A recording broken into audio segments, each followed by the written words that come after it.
ट्रास्टआ बेबायदि माने फोरोंगिरिफोरखौ सोलोंथाइ होनो थाखाय बड' इडुकेसनेल ट्रास्टआ UN एकाडेमिनि फोरोंगिरिफोरखौ लार्निं स्किलखौ आपग्रेड खालामनो थाखाय बिथांमोना साननैनि वर्कशप लादों आरो बेवहाय बाहागो लानानै आङो गोजोननाय मोनदों आरो बेबायदि प्रसेसफोरखौ बेबायदि इनिशिएटिभफोरखौ आखायाव लायोब्लासो जोंनि फोरोंगिरि बिथांमोननि कनफिडेन्सआ बारा जागोन आरो नांगौ बायदियै बिथांमोना स्टुडेन्टसफोरनो फोरोंनो हागोन नांगौ बायदियै नलेज एन्ड स्किलखौ होनो हागोन दा बिनि थाखायनो आङो बिथांमोननो साबायखर बावदों आरो इयुनावबो जाहाथे बिथांमोना बेबायदि मावलांबाय थानो हायो ओंखायनो जोङो ट्रास्टखौ माखासे सापर्ट होनो थाखाय सानदों नेक्स्ट फाइनान्सियेल इयाराव जोङो ट्रास्टखौ माखासे सापर्ट होगोन जाहाथे बिथांमोना माखासे फोरोंगिरिफोरखौ बेबायदि ट्रेनिंफोरखौ गेजेर गेजेर वर्कशपफोरखौ खालामबाय थानो हायो आरो जोंनि इडुकेसनखौ एसे हेल्दी इडुकेसन आरो क्वालिटि इडुकेसन लाबोनायाव बिथांमोना जाहाथे खामानि मावनो हायो। दा जों नुबाय माखासे बर' बिल्डिंफोरा देग्लाय गोदान बोसोराव जेनेबा माने अनजिमाया एकदम खमायलांजोबबाय दा बेखौ जुदि मार्जार खालामोब्लाथ' बे मार्जार माने मार्डार बेबायदि खालामोब्ला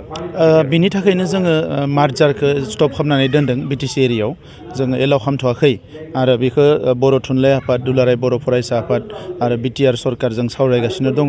बबे फरायसालिखौ मार्जार खालामनो हायो आरो हाया एमेलगेमेसनखौ जों खालामबाय नाथाय मार्जारखौ जों दाबो खालामथ'वाखै आरो जों नायगोन जे जाहाथे बर' बिजोंनि फरायसालि जेराव गैथारा बे जायगायाव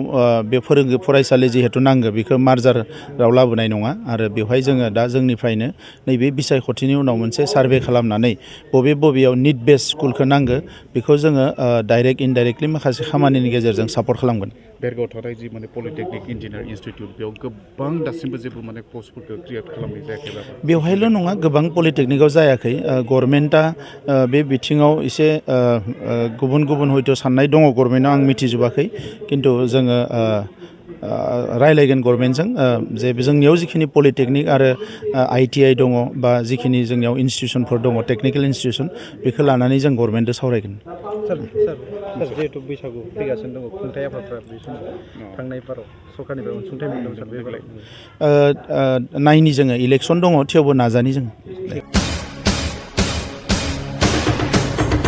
नोंथांमोना गावबा गावनि गथ'खौ सासे राफोद गेलेगिरि खालामनो गोसो दं नामा? रायजोआरि हादरारि हादर गेजेर थाखोसिम गेलेगिरि खालामनो गोसो दंब्ला नोंथाङा गोबाव दा खालामसै। सासे राफोद रोंखा-राखा गेलेगिरि खालामनो थाखाय नोंथाङा जानजि खाफ्रादो आरो मुं थिसनहैदो। चिरां जिल्लानि सिङाव थानाय सोलिफु फोरोंसालि बल्लामगुरि काराटे एकाडेमि फोनांजाब राहा 8720903713 बड' हाउस काराटे एकाडेमि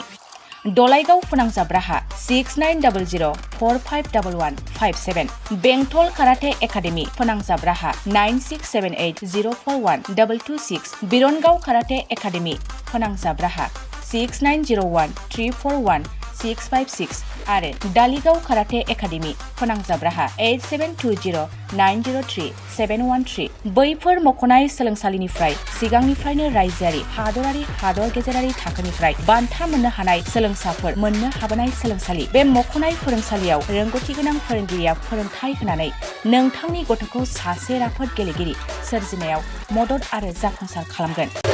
अब्ला मानोथो गोबाव खालामनो थाबैनो मुं थिसनहैदो।